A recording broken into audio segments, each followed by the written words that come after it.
প্রিয় দর্শক, কখনো কি ভেবেছো এই বিশাল আকাশ কে সৃষ্টি করেছে? রাতের আকাশে লক্ষ তারার নাম কে জানে?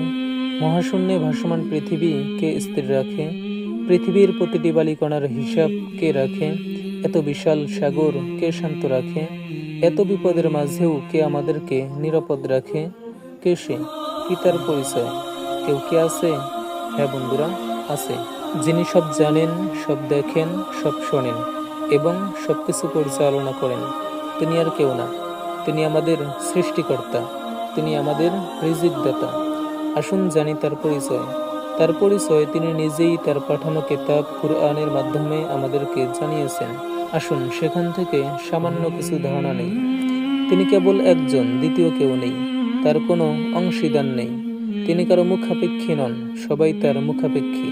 তিনি জন্ম নেননি, কাউকে জন্ম দেননি, তার সমতুল্য কেউ নেই। তিনি চিরঞ্জীব, সবকিছুর রক্ষণাবেক্ষণকারী।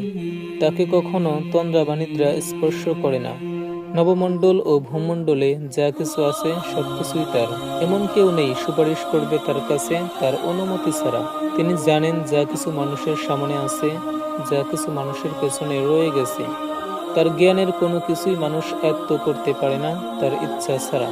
তার সিংহাসন আকাশ ও পৃথিবীকে পরিবেষ্টন করে রেখেছে, আর এগুলো পরিচালনা করতে তিনি ক্লান্ত হন না। তিনি সর্বোচ্চ, তিনি সর্বশ্রেষ্ঠ, তিনি সেই সত্তা যার হাতে ক্ষমতা। সূরা ইখলাস আয়াত 1-4, সূরা বাকারা আয়াত 255, সূরা মুলক আয়াত 1। বন্ধুরা, এই পৃথিবী, ওই চাঁদ, ওই সূর্য, ওই নক্ষত্র, এত বিশাল সৃষ্টি, সবকিছুই চলছে একজনের হুকুমে।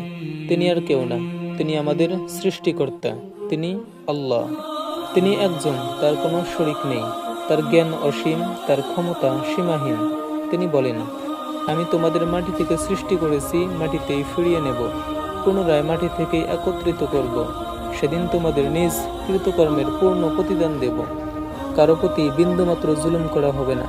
সূরা তোহা আয়াত 55, সূরা আলী ইমরান আয়াত 25।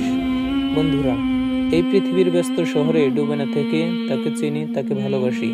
ইসলামের সুশীতল ছায়ায় জীবন গড়ি, কেননা তিনি ইসলাম ছাড়া অন্য কিছু গ্রহণ করবেন না। সূরা আলী ইমরান আয়াত 85। আল্লাহ তাআলা আমাদের সবাইকে হেদায়েত দান করুন, আমিন। ভিডিওটি ভালো লাগলে সাবস্ক্রাইব করে আমাদের সাথেই থাকুন।